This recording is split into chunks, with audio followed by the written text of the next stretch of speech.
Air Force sentry dog on patrol in Southeast Asia. His nose and other senses, together with a suspicious nature, natural aggressiveness, size, and intelligence, make this dog one of the most valuable tools a sentry can have.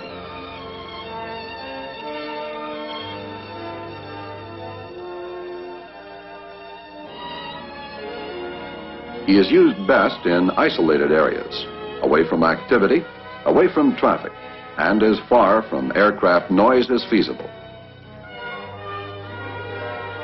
The sentry dog's patrol area is not selected for his convenience, but to provide base security against a cunning and determined enemy.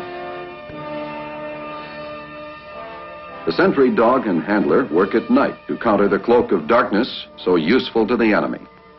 Night duty imposes a need for daytime rest in a kennel free of disturbances. The patrol zones are changed each night. This is good sentry practice, but it presents parasite control problems. The patrol environment in Southeast Asia has its own hazards, especially at night.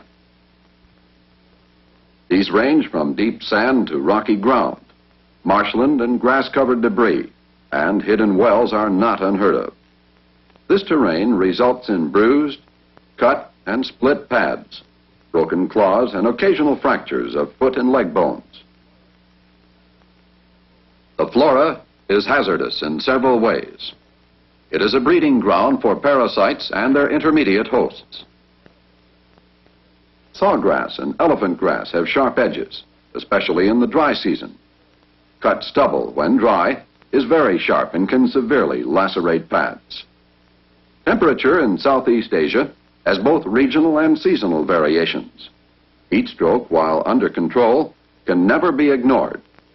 In the Central Highlands, the Pleiku area of Vietnam, nighttime low temperatures during monsoon periods must be kept in mind, particularly as it concerns the sentry dog's hair coat.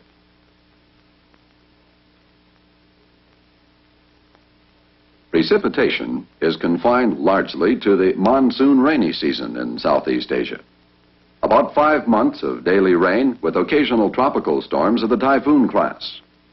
The rains produce not only hazardous, marshy terrain, but the humid environment prerequisite for the spread of eczemas, usually of the weeping lesion type. The monsoon rotates through Vietnam, occurring in different locations at different times.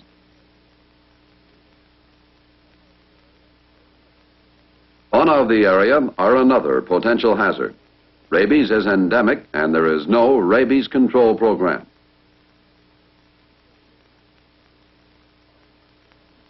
Snakes are a constant and serious threat.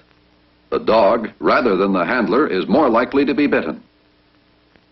The 4 major snake antivenoms are available at each base. This is the dog, and this is where he works. Base security is his vitally important duty. Your job as an Air Force veterinary officer is to keep the military dogs in your care fit for duty in Southeast Asia.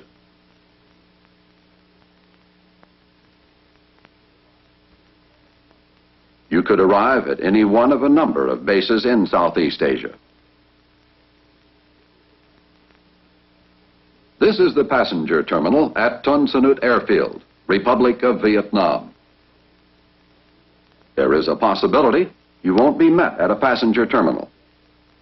So the first job is to get transportation. Be patient. Like the phones, transportation is a problem in Southeast Asia.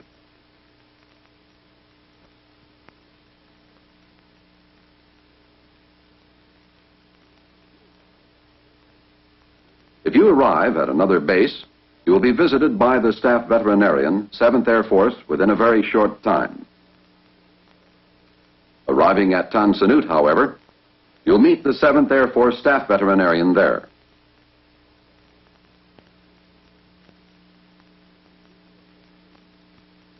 He will give you a quick briefing. You'll learn some strange-sounding names. They're even harder to spell. Tan Sanut. Bin Tui, Bien Hoa, Phan Rang, Cam Bay, Nha Trang,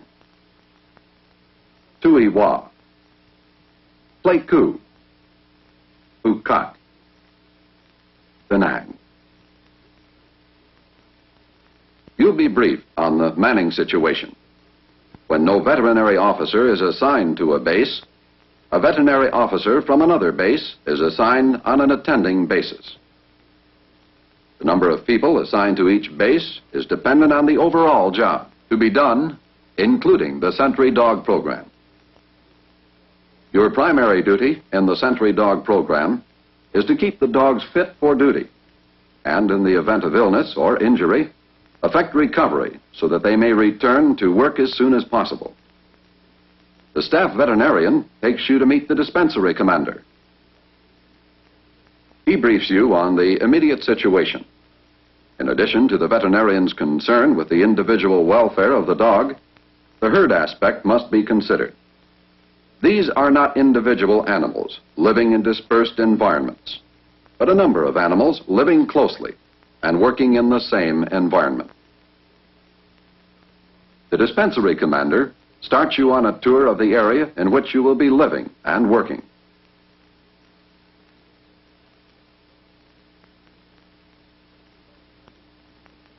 The SENTRY Dog Clinic is located across the base in a somewhat remote area, as might be expected for this type of operation.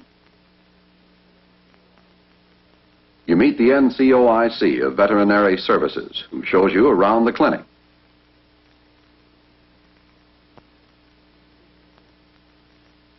The treatment room. The equipment is first class. All the medical comforts of home. Not as complete as the clinic at Cam Bay, but adequate for routine clinical procedures.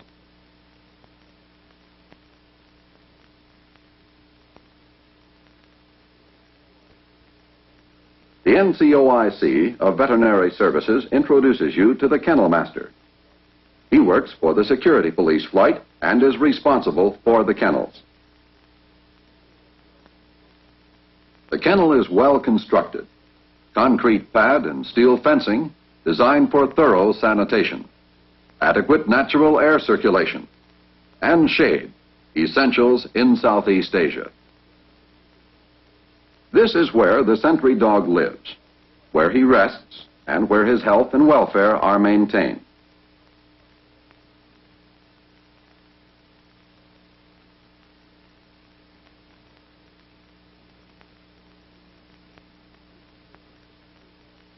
A brief tour of the SENTRY dog's work environment, the patrol areas, provides a better overview of the special health disorders to expect in the clinic.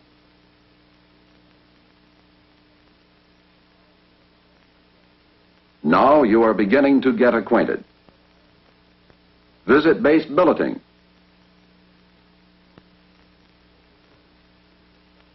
Get your quarters and get settled. Because tomorrow you hold your first sick call in Southeast Asia.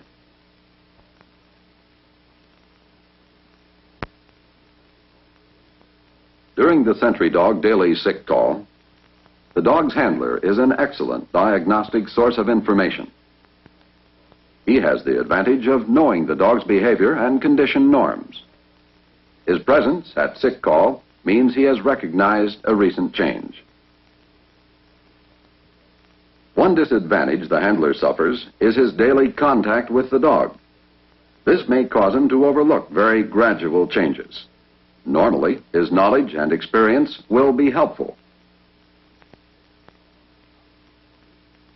Among the common disorders in Southeast Asia are eczemas, particularly the weeping lesion. These lesions are similar to those found in southeastern United States.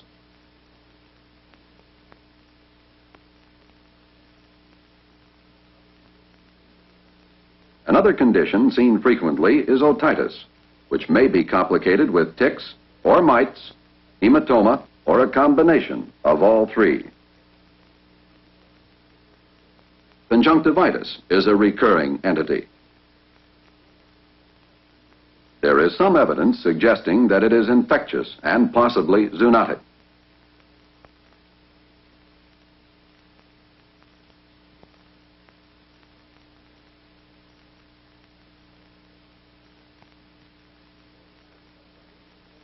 Sore pads are prevalent in both dry and wet periods. In dry periods, terrain hazards such as rough surfaces result in split, cut, and bruised pads. The wet season or heavy duty in wet terrain causes the pads to soften, split, and peel.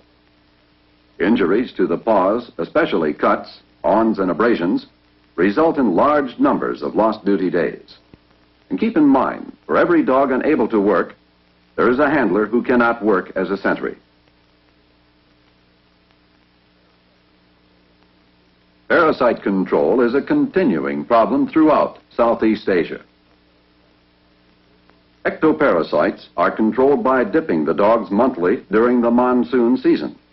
The monsoon occurs at different times in different locations in Vietnam. For example, at Phan Rang, the topography prevents the monsoon rains from reaching the base.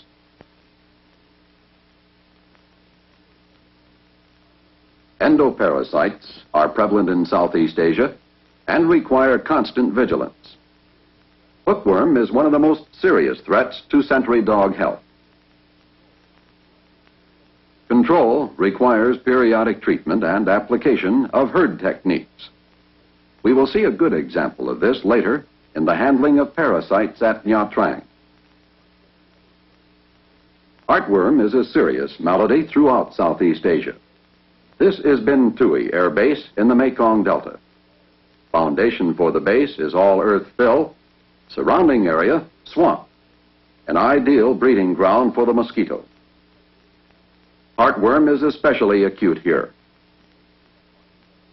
On base, marshy areas are filled and fogging employed. These controls are almost ineffective because of the swamp. Aerial fogging is difficult, if not impossible, because of hostile forces. This is Bien Hoa Air Base on the Saigon River. Heartworm is prevalent here as well because of the river and marshland. Mosquito nets and screens in the kennel area are desirable, but of little real value because the mosquitoes are out at night when the dogs are working in the open. The most effective control in general is insect repellent. Treatment of the disease involves a loss of 2 to 4 weeks of duty time for each dog. In areas with a high incidence of heartworm infestation, additional handlers and dogs may be required to maintain the base defense posture. The commander of security police and the staff veterinarian should be advised of dogs off duty because of treatment. This is an important factor in their security force availability planning. Leptospirosis was a hazard in Vietnam at one time. Sanitation, however, has essentially reduced the incidence to a non-hazardous level. An active rodent control program also contributes to maintaining the marked decrease in incidence of this disease. The first line of defense against leptospirosis is still thorough sanitation. This zoonosis is present in Vietnam and deserves constant awareness. Serological diagnosis is difficult because of the confused picture of titers in the blood of dogs that were immunized. Rabies is endemic to Vietnam, and there is no rabies control program. Many of the animals are strays. In one 6-month period, 150 dogs involved in biting incidents were examined. Of these, 46% of the heads were positive for rabies. Data collected in Thailand indicate a high incidence of sylvatic rabies among bats and rats. For example, 79 dog-faced fruit bats were examined for rabies. 2.5% were positive. For Rattus norvegicus and Rattus rattus, 260 were examined and 4.2% were found positive. Because the Mekong River is the only natural barrier between Thailand and Vietnam, it would be dangerous to assume that Vietnam is free of rat and bat rabies. Because of required immunization, rabies has not been a threat to SENTRY dogs. The incidence of heat stroke has been vastly reduced as of December 1966. At that time, proper kennels were provided with adequate natural air circulation, and there was a severe curtailment of daytime activities. A feed problem existed at one time in Vietnam. Because of large quantity procurement and excessive storage periods, the dog food was stale and infested with weevils. A change in procurement practices and shipment frequency has alleviated this condition. Be alert, however, to the possibility of its recurrence. A semi-annual physical is required by Air Force regulations. In Southeast Asia, this examination includes, but is not limited to, the following: eyes, ears, teeth,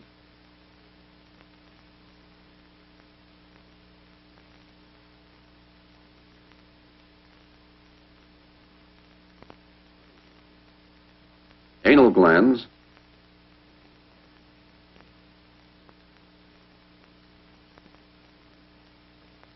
abdomen, viscera,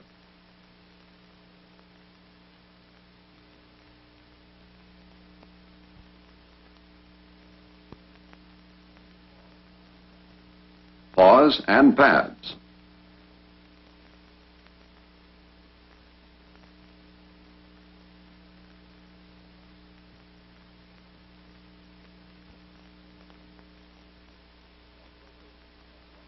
auscultation of lungs, heart, and abdomen. Review the animal's weight record.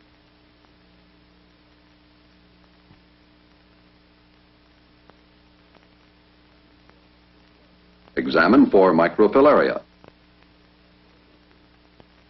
RBC, WBC, and a differential, and a hematocrit.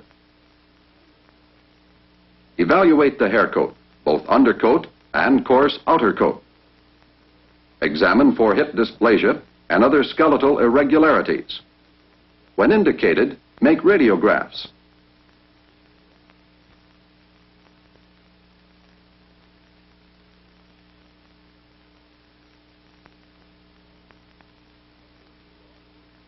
Observe the dog working, particularly in the training area. Compare his performance with his record. Observe him for energy, agility, endurance, and general disposition. Again, the handler is a valuable source of information.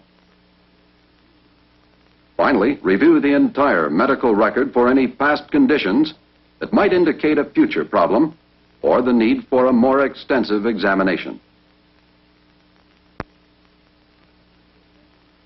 As an Air Force veterinarian, you will see few combat injuries among Air Force SENTRY dogs. When they are encountered, however, good clinical judgment must be exercised regarding treatment, evacuation, or euthanasia. Combat injuries, including the booby trap type, will be encountered occasionally in Army Scout dogs, treated by Air Force veterinarians. These must be examined, and again, good clinical judgment is the rule. Even accidental gunshot injuries may be encountered. In Southeast Asia, the veterinarian should be especially familiar with ballistic trauma, a subject of almost academic interest to the veterinarians in continental United States.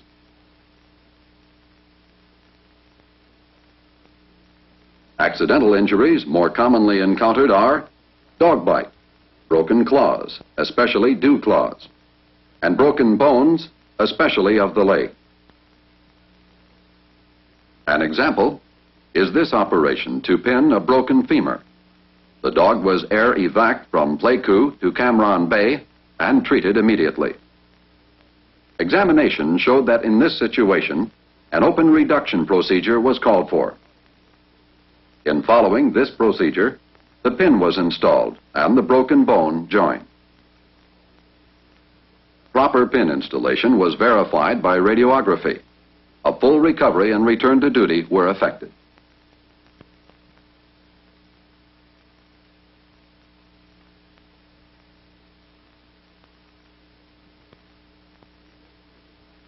Inter-theater transshipment presents few difficulties. Emergencies are rare. Normally, dogs arrive from the PACAF Dog Training Center with handlers. In Southeast Asia, the SENTRY dogs are all in one kennel and work the same SENTRY posts, each dog rotating through all the posts. The Air Force veterinarian must consider each dog as an individual and also in terms of his membership in a herd. A good illustration is the hookworm problem at Nha Trang. A difficult hookworm problem which resisted all efforts of eradication. All the dogs had been treated, and each time they were reinfested within a few days. On the advice of the staff veterinarian, the base veterinarian took soil samples from each SENTRY dog post. The soil samples were 60% positive for hookworms. The dogs were picking up larvae from the soil, and after development to mature worms, each animal was seeding and reseeding each post. Reinfestation was a simple matter of the next tour of patrol duty. Treatment then was directed at all dogs rather than at individuals. Current practice in Southeast Asia is for handlers to practice dental prophylaxis on their dogs by means of daily brushing, and when necessary, scaling. The aim is to reduce the number of occasions when a veterinarian must scale the animal's teeth. This requires anesthetizing the dog, or at least heavy tranquilization. In either case, the animal will lose duty time. Your tour in Southeast Asia will be challenging, instructive, and as rewarding as your dedication and energy. Support of the SENTRY Dog program in Southeast Asia is an essential mission of the Air Force Veterinary Service. The mission objective is keep the dogs fit for duty. In playing this important professional role, you will have more challenges and gain more experience on your one-year tour here than you would normally get elsewhere in 3 years.